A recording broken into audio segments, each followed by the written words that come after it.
Masih berdalih lupa membawa uang saat mengisi BBM di sebuah SPBU, seorang pengendara mobil bak terbuka kabur. Banyak warga yang mengejar membuat sang sopir panik hingga menabrak pengendara motor dan mobil.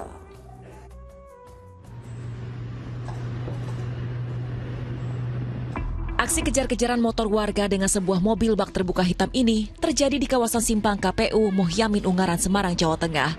Warga geram setelah kendaraan mobil bak terbuka memacu dengan kecepatan tinggi hingga menyerempet mobil, bahkan menabrak seorang pengendara sepeda motor.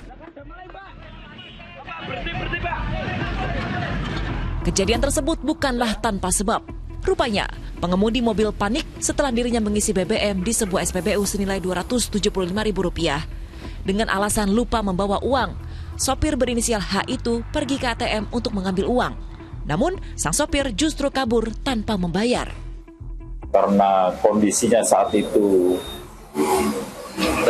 berniat untuk mengambil di salah satu ATM, kemudian dikejarlah sama petugas SPBU, dan kepanikan yang dialami beliau ini akhirnya beliau tancap gas memacu kendaraannya ke arah Ungaran. Dan setibanya di simpang Asalamah, beliau menyerempet pengendara yang lain, kemudian menuju ke tol Ungaran. Petugas SPBU dibantu warga pun mengejarnya. Pelaku yang semakin panik setelah warga yang mengejarnya bertambah membuat dirinya nekat menabrak palang tol untuk melarikan diri.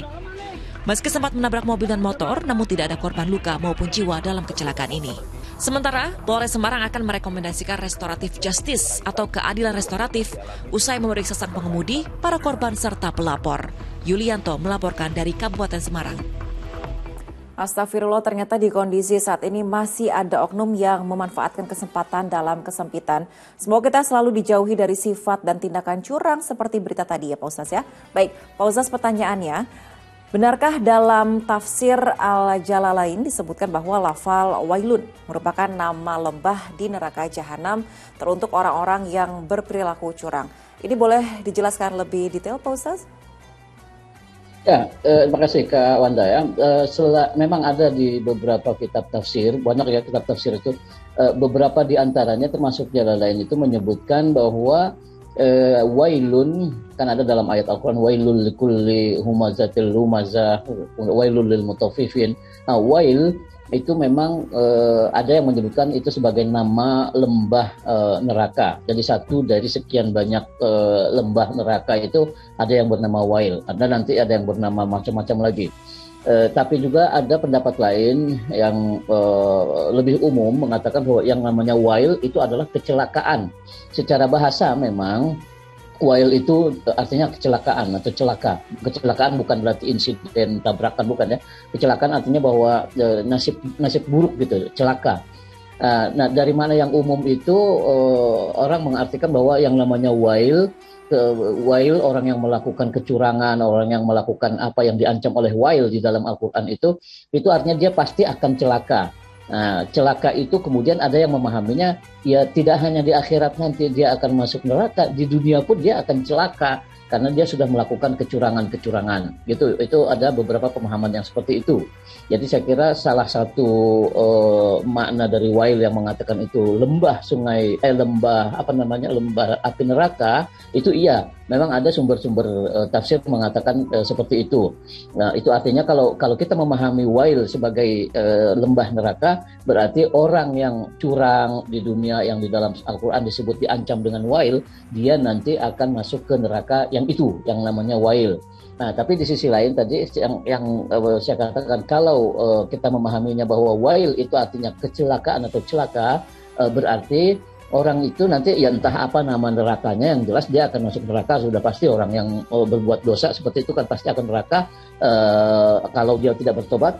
Tapi ada makna tambahan bahwa selain dia akan bernasib buruk, celaka di akhirat, di dunia pun dia akan celaka juga akibat dari perbuatan itu. Jadi ada dua pendapat ya kurang lebih sekurang-kurangnya tentang makna wail itu. Ya, ini bisa kita lihatlah di buku-buku tafsir, termasuk yang tadi Kak Wanda sebutkan, tafsir Jalalain, bisa kita rujuk gitu, Kak Wanda. Baik, pertanyaan selanjutnya Pak Ustaz, pada kitab suci Al-Quran sudah jelas mengecam para pelaku tabiat buruk seperti curang. Lalu Pak Ustaz, bagaimana cara baginda Rasul pada dahulu kala dalam memperingati atau menegur umatnya yang ketahuan berperilaku curang? Ya, banyak cara yang dilakukan oleh Rasul SAW.